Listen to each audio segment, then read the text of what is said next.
자, 오늘 교재 87페이지 부합이죠. 부합이죠. 자, 부합에 대해서는 깔끔하게 정리를 좀 해야 돼요. 일단 부합이라는 말은 결합됐다는 얘기거든요. 결합이 돼가지고 분리할 수가 없어요. 또는 분리하는데 과다한 비용이 들어요. 그러면 달라붙은 물건의 소유자를 결정해야 되는데 이걸 우리가 부합이라고 그래요. 다시 말하면 분리할 수 있으면 분리하면 되는 거죠. 근데 분리할 수가 없으니까 문제인 거죠. 자, 정리하고 교재를 보면 일단 첫째 부동산과 동산이죠. 부동산과 동산이 달라붙어서 떨어지지 않으면 부동산 소유자 거가 된다. 여기서 조심할 것은 가치는 고려하지 않죠. 그러니까 동산이 더 비싸고 부동산이 싸더라도 누구 거죠? 부동산 소유자 거가 되는 거죠. 그 다음에 두 번째 동산과 동산이죠. 동산과 동산이 달라붙어서 떨어지지 않으면 원칙적으로 두 물건 중에서 주된 물건의 소유자가 달라붙은 물건의 소유권을 가져요. 다만 어떤 것이 주된 것이고 종된 것인지 구별할 수가 없으면 가액의 비율로 공유하게 되는 거거든요. 근데 요거는 뭘 조심하시냐면 원칙과 예외. 그러니까 이거를 동산끼리 부합한 경우에는 밑도 끝도 없이 가액의 비율에 따라서 공유한다. X. 요거는 원칙이 아니라 뭐죠? 예외니까 주종을 구별할 수 없는 경우에 여기 꼭 나와야 되고요. 원칙은 뭐죠? 주된 물건의 소유자가 소유권을 갖죠. 그 다음에 세 번째 부동산입니다. 우리 교재가 좀 복잡하게 나왔는데 간단하게 기억하시면 돼요. 우리 판례에 따른다면 부동산과 부동산 원칙적으로 부합한다. 그래서 우리가 이 부동산이 부합되는 가장 중요한 것은 뭐냐면 중축이 된 경우죠.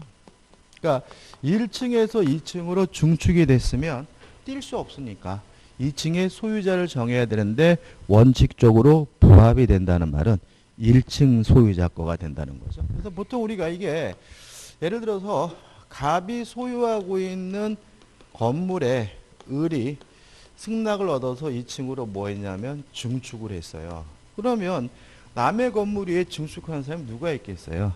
임차인이나 전세권자가 있겠죠. 그래서 이게 임차권과 전세권과 결합이 되게 되고 증축하게 되면 원칙적으로 부합을 하게 된다는 말은 누구 거죠? 갑 거가 된다는 거죠. 항상 그러느냐? 아니다. 만약에 중축된 부분이 구조상, 이용상, 독립성이 있다면 그때는 부합하지 않는다. 따라서 예를 들어서 임차인이 증축을 했다면 원칙적으로 2층은 갑 건데 요 증축된 부분이 구조상, 이용상, 독립성이 있으면 부합하지 않으니까 누구 거가 되죠? 을 거가 되고 그럼 이게 뭐예요? 집합 건물이 되는 거죠. 그죠? 왜냐하면 1층은 갑 거, 2층은 뭐죠? 을 거. 이게 뭐가 돼요? 전유 부분이고 집합 건물이 되게 되고 아무튼 부합되지 않으려면 구조상, 이용상, 독립성이 있어야 돼요. 그 다음에 조심할 것은 뭐냐? 문제 풀 때 중축됐다고만 나오고요. 부합됐는지 안 됐는지가 안 써 있어요. 문제에. 그러면 부합됐다고 생각하고 문제를 풀어야 돼요? 부합되지 않았다고 생각하고 문제를 풀어야 돼요? 부합됐다고. 부합됐다고. 그죠? 왜요? 원칙이 부합이니까. 그것만 좀 조심하시면 돼요. 그 다음에 네 번째로 토지와 수목이죠. 남의 땅에다가 나무를 심으면 원칙적으로 부합을 한다. 따라서 남의 땅에 심은 나무는 토지 소유자 거가 되는 것이 원칙인데 만약에 임차권이다, 전세권이다, 지상권이라는 권한이 존재한다면 남의 땅에 나무를 심을 수 있는 권한이 있다면 그때는 뭐 되지 않죠? 부합되지 않는다. 따라서 나무를 심은 사람 거가 되죠. 그 다음에 시험에 가장 많이 나오는 게 뭐죠? 토지와 농작물이죠. 그죠? 부합되지 않는다. 그죠?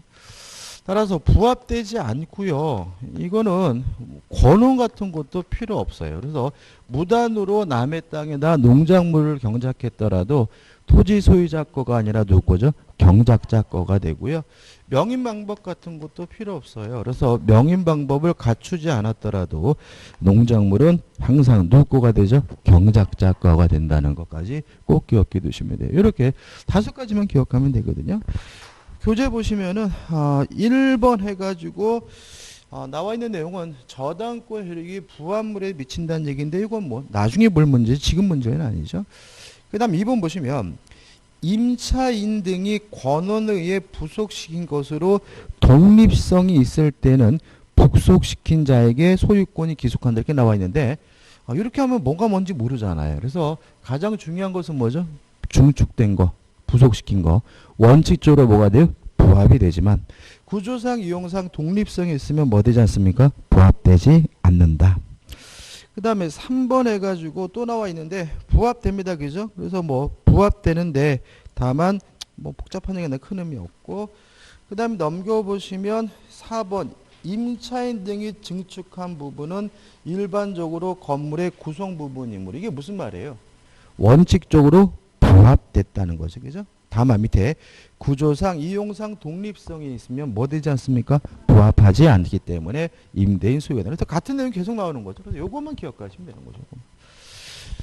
그 다음에 5번째도 똑같죠. 저당권력은 부합물에도 미친다. 그 다음에 6번째, 이거는 여기서 보지 마세요. 그죠?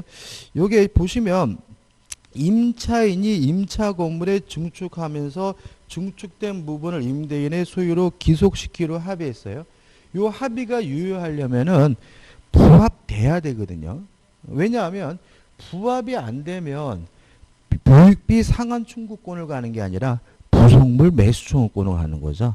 그래서 이게 뭐가 전제돼야 돼요? 부합됐다면을 전제를 하는데 요거는 가입해 버리세요. 여기서 보지 마시고 우리가 임대차, 틀렸다는 말이 아니라 뭐죠? 임대차에서 보는 게 헷갈리지 않습니다.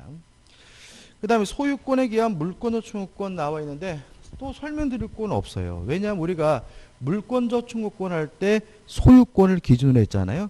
한 가지만 좀 조심하시면 되는데 자 2번 소유물의 방해 제거 방해 예방 청구권에서 뒷부분을 보시면 읽어볼까요? 소유자는 소유권을 방해하는 자에 대하여 방해 제거를 청구할 수 있고 소유권을 방해할 염려 있는 행위라는 자에 대해 그 예방 또는 손해배상의 담보를 청구할 수 있어요. 주혈점이 뭐죠? 또는이죠. 그러니까 예방 또는 담보니까 둘 중에 하나만이에요. 이건 뭐 점유권도 마찬가지라서 예방은 점유권이든 소유권이든 예방 또는 담보 둘 중에 하나만 한다는 거고요. 시험 문제 어떻게 나겠습니까? 예방 및 담보. 예방 그리고 담보. 이런 뭐가 돼요? X가 된다는 거 하나만 조심하시면 되겠죠. 그 다음에 이제 5번 해가지고 뭐가 나오죠? 공동소유가 나오죠. 자, 공동소유에 대해서는 시험 문제가 반드시 나오죠. 그러니까 이 부분은 시험 문제 잘 나오는데 주로 임차권과 전세권과 결합에 대해서 출제가 되거나 이 부분이겠죠. 아니면 농작물에 대해서 문제가 나오든지 두 가지 형태가 나오게 되는데 그닥 어렵지는 않아요. 근데 최근에는 공동소유에 대해서 시험 문제를 반드시 내는 편이고요. 좀 까다롭게 내는 편이니까 좀 생각을 좀 해봐야 되는데 먼저 표부터 그리자 이거죠. 그죠? 이 표는 반드시 뭘 해야 되냐면 암기하시고 숙지하셔야 됩니다. 뭐 보기 어렵지 않습니다. 저는 뭐 이렇게 필기하는 걸 그렇게 그닥 좋아하는 사람이 아니라서 길게 많이 쓸 마음도 없습니다.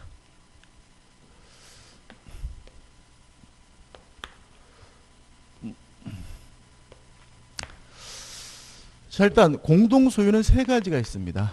공유, 합유, 총유 이렇게 되고 의의는 어떻게 기억하시냐면 의의는 합유, 조합의 소유 형태가 합유예요. 조합하면 뭐가 떠올라야 되죠? 동업자, 동업자입니다. 동업자. 가장 대표적인 조합이 동업자. 그래서 동업자 같은 조합의 소유 형태가 합유다. 이러면 되고 총유, 법인 아닌 사단의 소유 형태가 총유다. 이렇게 하고 법인 아닌 사단의 가장 중요한 것이 뭐죠? 뭐 공시법 시간에는 아주 다양하게 배웠겠지만 우리 민법에서 가장 중요한 것은 뭐냐면 종중과 교회죠. 그래서 종중, 교회와 같은 법인 아닌 사단의 소유 형태가 총유다. 그 다음에 두 가지를 제외한 나머지 기타 공동 소유가 공유니까 원칙이죠. 그래서 실제로 이 공유의 종류를 외우면 안 되는 거죠. 다음 중 공유가 아닌 것은 그러면 합유와 총유를 찾으면 되죠. 동업자와 교회 종중을 찾으면 되고, 다음 중 공유인 것을 물어보면 뭐가 아닌 걸요? 합유도 아니고 총유도 아닌 걸 찾으면 되는 거지. 이거를 외울 문제는 아닌 거죠. 자, 특징을 보는데 지분입니다. 공유, 지분 물론 있고요. 합유, 물론 지분이 있는데 총유는 지분이 없다. 그래서 교회를 다니면 당연히 권리가 있고 관두면 땡이고요. 교회 관두면서 내가 낸 헌금 돌려달라고 할 수는 없다. 왜냐하면 지분이 없기 때문에 그렇죠. 그 다음에 지분을 처분할 수 있느냐. 공유는 자유롭게 처분할 수 있죠. 그래서 공유 지분의 처분이 자유롭다는 말은 지분에다가 저당권 설정하는 것도 뭐예요? 자유로운 거죠. 그러니까 처분할 수 있는 거니까. 이에 반해서 합유 지분을 처분하려면 뭐가 필요하죠?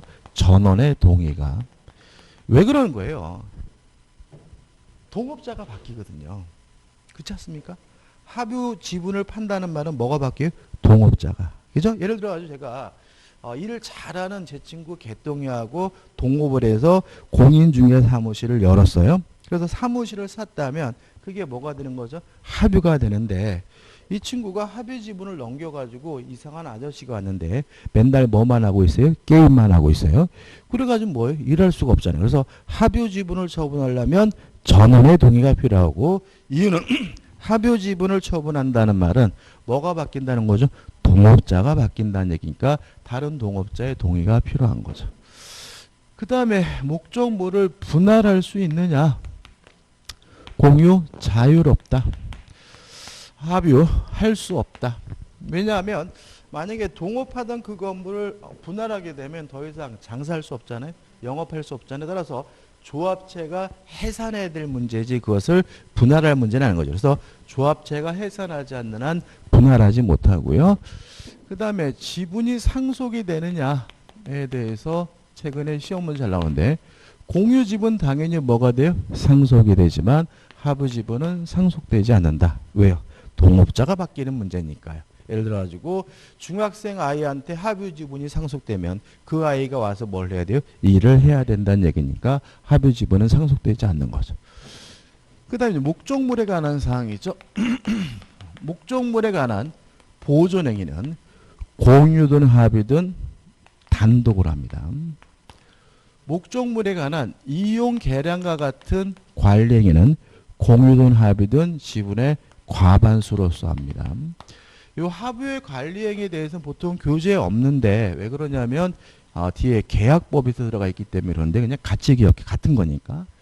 그 다음에 목적물에 관한 처분, 변경은 공유든 합유든 전원의 동의가 필요해요.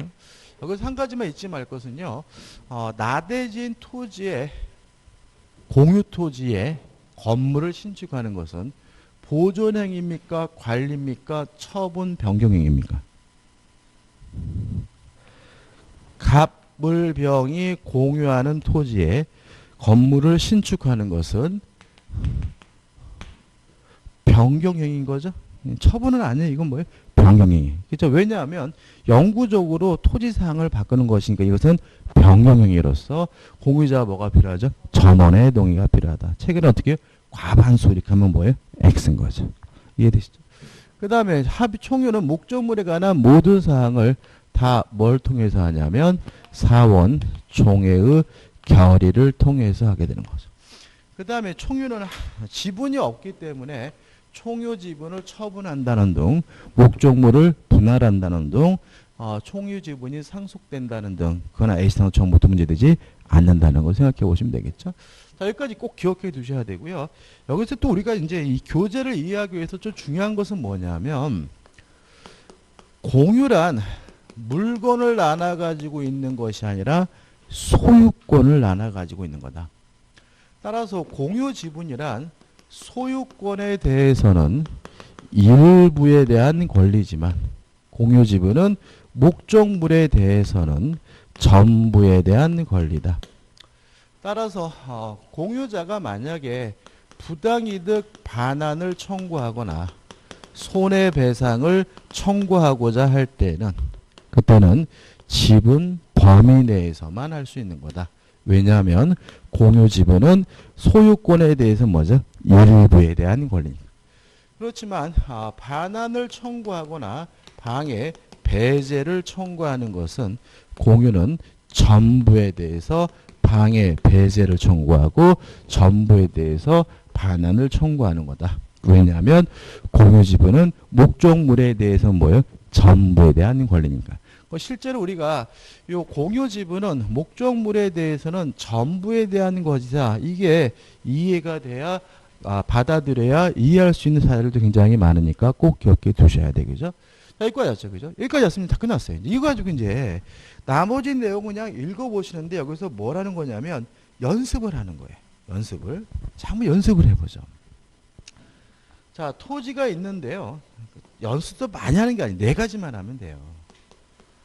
갑과 을이 공유하고 있고 각 지분이 2분의 1인데 병이 갑을이 공유하는 이 공유 토지를 불법으로 점유하고 있어요. 이때 갑은 병에게 단독으로 반환을 청구하는 것이 가능합니다. 왜냐하면 제3자가 불법 점유하고 있을 때 그것을 반환을 청구하는 것은 보존행위고 보존행위는 뭐죠? 단독으로 하는 거니까요. 다만 조심할 것은 2분의 1을 하는 것이 아니라 전부에 대해서 반환을 청구하는 거다. 왜냐하면 공유지분은 토지, 목적물에 대해서 뭐예요? 전부에 대한 권리니까 반환 청구나 방해 배제는 지분 범위 내에서 하는 것이 아니라 전부에 대해서 반환을 청구하는 것이죠.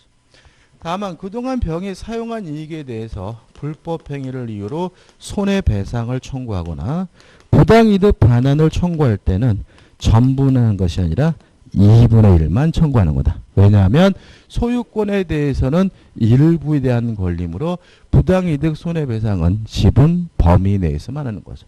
이게 가장 기본적인 사례인 거죠. 그죠? 자, 조금씩 어려워지는데 두 번째 사례를 잘 이해 못하시는 분이 있더라고요. 자, 생각해 보세요. 갑과 을이 공유하고 있고 각 지분이 2분의 1인데 갑이 토지 전부를 점유하고 사용하고 있어요.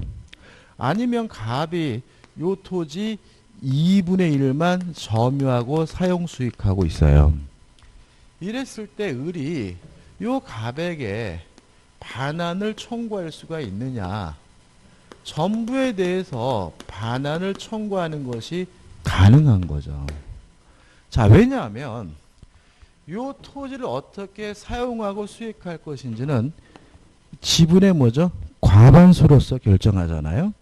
근데 지금 갑의 지분은 2분의 1, 아직 뭐가 안 됐어요? 과반수가 안 됐어요. 그렇기 때문에 갑이 어떻게 이 토지를 사용할 건지를 뭐 할 수 없어요? 결정할 수가 없는 거예요. 그래서 갑이 전부를 점유하든 반만 점유하든 손톱만큼만 점유하든 을은 갑에게 점유하고 있는 전부에 대해서 뭐 할 수 있는 거죠? 반환을 청구할 수가 있는 거죠. 그 다음에 또 생각해 볼 것은 자, 갑은 지분이 과반수를 넘지 못했으니까 혼자서 사용 수익하지 못할 뿐만 아니라 요 을의 공유 지분은 토지 어떻게 해요? 전체에 다 있는 거거든요. 그러니까는 전부를 점유하든 일부를 점유하든 그 점유하고 있는 부분에 대해서 을은 전부에 대해서 뭐 할 수 있죠? 반환을 청구할 수가 있는 거죠. 이해되시죠? 그죠? 다만 부당이득 반환은 어느 범위 내에서요? 지분 범위 내에서 2분의 1. 근데 조심할 것은 갑이 2분의 1만 점유하고 있더라도 을은 갑에게 부당이득 반환 청구할 수 있는 거예요. 왜냐하면 을의 지분은 토지 어떻게 해요? 전체에 있는 거잖아요. 그래서 갑이 일부만 점유하고 사용 수익하더라도 을에게 뭐에 부당이득 반환을 해줘야 된다는 건 항상 조심하시기 바랍니다. 그럼 끝난 거죠. 세 번째입니다. 갑의 지분이 3분의 2고요. 을의 지분이 3분의 1이에요. 그러면 갑의 지분이 과반수를 넘었음을 알 수 있죠. 이런 상태에서 갑이 요 토지를 일부를 점유하고 사용 수익하든 일부만 점유를 사용 수익하든 을은 갑에게 뭐 할 수 없습니까? 반환을 청구할 수는 없는 거죠. 왜냐하면 요 목적 토지를 어떻게 사용 수익할 것인지 관리는 지분의 과반수로서 결정하니까 갑의 지분이 과반수를 넘었다면 나 혼자 쓰겠다라고 결정할 수도 있고요. 내가 일부만 쓰겠다라고 결정을 할 수 있으니까 을은 갑에게 반환을 청구할 수는 없는 거죠. 다만 을의 공유 지분은 전체에 대해 있으니까 을은 갑에게 부당이득 반환을 청구할 수가 있겠죠. 어느 범위에서 3분의 1 범위에서. 그죠? 그다음에 가장 시험이 잘 나오는 건 뭐죠? 네 번째입니다. 여기까지는 다 끝났어요. 그죠? 갑의 지분이 3분의 2고요. 을의 지분이 3분의 1인데 병이 요 토지를 점유하고 사용 수익하고 있어요. 물론 병이 불법으로 점유한 거라면 을도 병에게 전부에 대해서 반환을 청구할 수 있고 3분의 1 범위 내에서 부당이득 반환 손해배상을 청구할 수 있겠죠. 그런데 만약에 갑과 병이 임대차 계약을 해서 병이 임차인으로서 점유하고 있는 상태라면 을은 병에게 반환을 청구할 수도 없고요. 부당이득 반환도 청구할 수는 없습니다. 왜냐하면 제3자에게 임대하는 것도 관리행위, 이용행위니까 지분의 과반수로서 결정하면 되잖아요. 따라서 갑이 3분의 1을 넘고 있다면 갑은 단독으로 요 토지를 뭐 할 수 있어요? 임대할 수 있는 거고 따라서 갑은 적법한 임차인이에요. 적법한 임차인이니까 병의 점유가 적법하니까 반환 청구할 수 없고요. 또 병의 점유가 적법하니까 병이 누리고 있는 이익도 부당이득이 아니에요. 따라서 부당이득 반환도 청구할 수가 없는 거죠. 근데 여기서 좀 조심할 것은 뭐냐면 그러면 을은 어떻게 하느냐. 요 갑에게 지분 범위 3분의 1 범위 내에서 부당이득 반환을 청구할 수가 있어요. 이해되시나요? 자, 여기서 좀 마지막으로 생각해 볼 것은 자, 병이 갑으로부터 받는 차임은 3분의 1에 대해서 부당이득 반환을 청구할 수가 있는데 보증금은 청구할 수 없다는 게 판례 입장입니다. 다시 말하면 병이 갑에게 뭘 지급했냐면 보증금을 줬어요. 보증금을 줬을 때 을이 갑에게 그 보증금 중 3분의 1만 나에게 다오 요구할 수 없다는 게 판례 입장이에요. 이유는 뭐냐면 보증금은 어차피 뭐예요? 돌려줘야 될 돈이잖아요. 근데 문제는 만약에 이 보증금을 갑과 을이 3분의 2, 3분의 1씩 나눠가지고 있으면 병이 피해를 봐요. 나중에 이 보증금을 돌려받기가 대단히 뭐죠? 어렵기 때문에 우리 판례는 불가분 채권이다. 분리하면 안 된다. 이런 말을 써요. 그래서 이 보증금은 누가 다 가지고 있어야 돼? 갑. 그래서 결국은 이 을은 차임, 월세에 대해서만 지분 범위 내에서 부당이득 반환을 청구할 수 있을 뿐 보증금에 대해서는 부당이득 반환을 청구할 수 없다는 거 주의하시기 바래요. 그죠? 그래서 만약에 갑이 전세를 줬어요. 그죠? 보증금만 받았어요. 그럼 뭐죠? 을이 피해 볼 수도 있다는 거 주의하시기 바라고 따라서 지분은 뭐 해야 돼? 과반수해야 돼. 과반수가 안 된다면 아무짝에도 쓸모가 없어요. 그죠? 그러다 보니까 이제 뭐예요? 그것만 또 노리는 사람들이 있어요. 그러니까 그것만, 예를 들어가지고 지분이 과반수에 미달되어 있으면은, 그러니까 아무쪽에 쓸모 없잖아요. 그러다 보니까 그게 경매가 나오거나 그러면 굉장히 싸요. 그래서 그걸 또 노리는 사람이 있어요. 왜냐하면 소수 지분권자에 휘둘릴 수 있는 권리가 뭐가 있죠? 이거죠. 그죠? 다시 말하면, 이 자식이 저런 행동을 해. 그럼 우린 갑한테 뭐예요? 공유물 분할을 청구하면 갑은 이 땅을 반드시 뭘 해야 돼요? 분할을 해야 되거든요. 왜요? 갑이 뭐 할 수 없어요? 거부할 수 없죠. 그러면 갑의 입장은 깝깝하잖아요 지금. 그러면 어떻게 해요? 을에게 돈을 뜯기는 일이 발생할 수가 있고 아무튼 이게 막 오고 가고 그러게 됩니다. 자, 이거 가지고 이제 다 했어요. 이거 가지고 이제 규제 볼게요. 자, 일단 89페이지 보시면 맨 위에 1번 공유 지분 등기해야 된다. 당연한 얘기죠. 2번 지분의 등기 당연한 얘기고 그 다음에 3번 해가지고 큰 의미 없어요. 그 다음에 4번도 큰 의미 없죠. 그 다음에 법률의 규정한 성립인데 이거는 뭐예요? 기억할 게 아니죠. 우리는 합의와 총유가 아니면 싹 뭐라고요? 공유다. 이렇게 기억할 거고. 3번 공유자의 지분권 해가지고 2번 공유자의 지분은 공유물 전부에 그 효력을 미친다. 왜냐하면 공유란 물건을 나눠가지고 있는 것이 아니라 소유권을 나눠가지고 있으니까. 따라서 동그라미 1번 공유물 어디를 사용 수익합니까? 전부를 지분의 비율로 사용 수익하게 되고요. 2번 공유물을 배타적으로 점유하고 있는 공유자죠. 근데 이 두 가지가 되겠죠. 만약에 가반수 지분권자라면 그죠? 반환 청구할 수 없죠. 그죠? 근데 만약에 가반수 미달의 지분권자는 뭐 할 수 있어요? 반환을 청구할 수 있고, 물론 사용이익은 부당이득으로서 뭐 할 수 있습니까? 반환을 청구할 수 있겠죠. 그래서 만약에 2번을 보시면 이렇게 됐잖아요. 공유물을 배타적으로 점유하고 있는 공유자에서 이 공유자를 동글뱅이 쳐서 옆에 빼가지고 어떻게 해요? 가반수 지분의 미달이죠. 그죠? 가반수 지분의 미달. 이렇게 적어야죠. 그러니까 모든 공유자가 아니라 가반수 지분의 미달한 공유자에 대해서만 보존행위로서 전부에 대해서 뭐 할 수 있어요? 반환을 청구할 수 있고, 부당이득 반환은 어느 범위에서요? 지분 범위 내에서 하는 거죠. 그 다음에 3번 공유자 중 1인이 자신의 특정 부분을 배타적으로 사용 수익하고 있어요. 이것도 마찬가지죠. 이 사람이 누구여야 돼요? 가반수 지분에 미달해야죠. 그죠? 미달이죠. 미달한 사람이 일부를 사용 수익하더라도 어떻게 해요? 반환을 청구할 수 있고 부당이득 반환을 청구할 수 있죠. 그 다음에 4번 소수 지분의 공유자가 뭘 말합니까? 가반수 지분에 미달한 사람이에요. 그죠? 그래서 우리가 소수 지분권자 이렇게 나오면 가반수 지분에 미달한 자로 바꿔서 생각하시면 되겠죠. 그 다음에 3번에서 뭐가 나오냐면 구분 소유적 공유가 나오는데 이것도 굉장히 흔합니다. 흔해요. 자, 이런 거죠. 한 필지 토지가 있는데 갑과 을이 분리해서 소유하고 있으면서 등기는 공유로 하고 있으면 이거 우리가 구분 소유적 공유라고 하고요. 결론은 어떻습니까? 대내적으로는 지들끼리는 뭐죠? 이미 분리된 땅. 등기가 공유니까 대외적으로는 공유죠.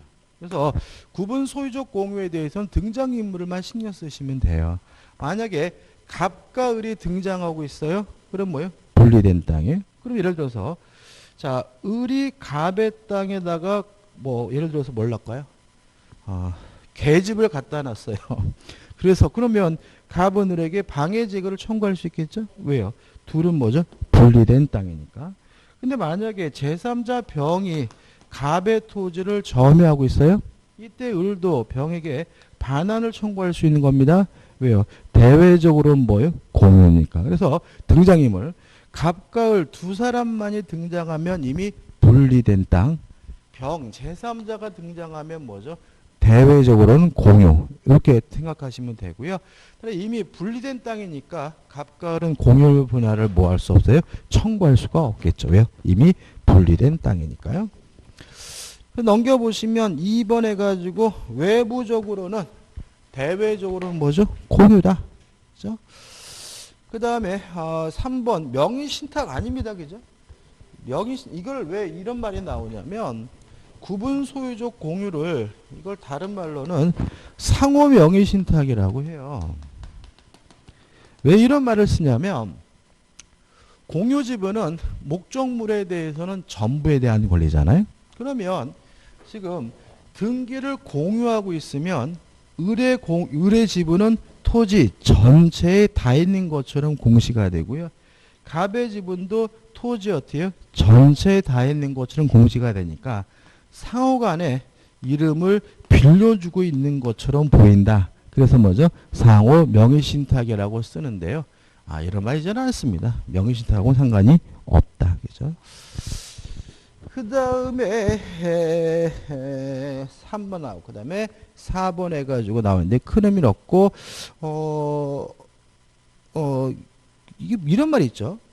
구분 소유적 공유 관계를 해소할 때, 즉 상호 명의신탁 해지할 때는 공유물은 분할되었으므로 공유 지분의 이전 등기만 한다라는 말은 무슨 말이에요? 공유물 분할을 청구할 수는 없다는 거죠. 다시 말하면 이미 분리된 땅이니까 분할된 땅이니까 뭐는 청구할 수 없어요?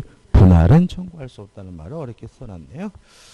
그 다음에 4번 지분권의 처분 자유롭게 처분할 수 있다. 끝.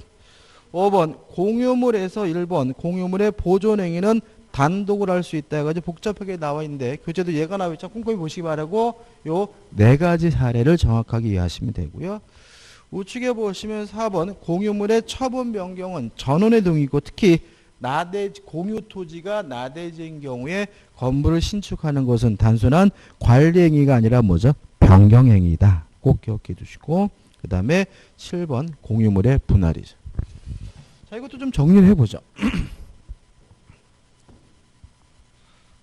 분할도요, 우리가 알면 쉬운데 복잡하게 생각하는 것 같아요.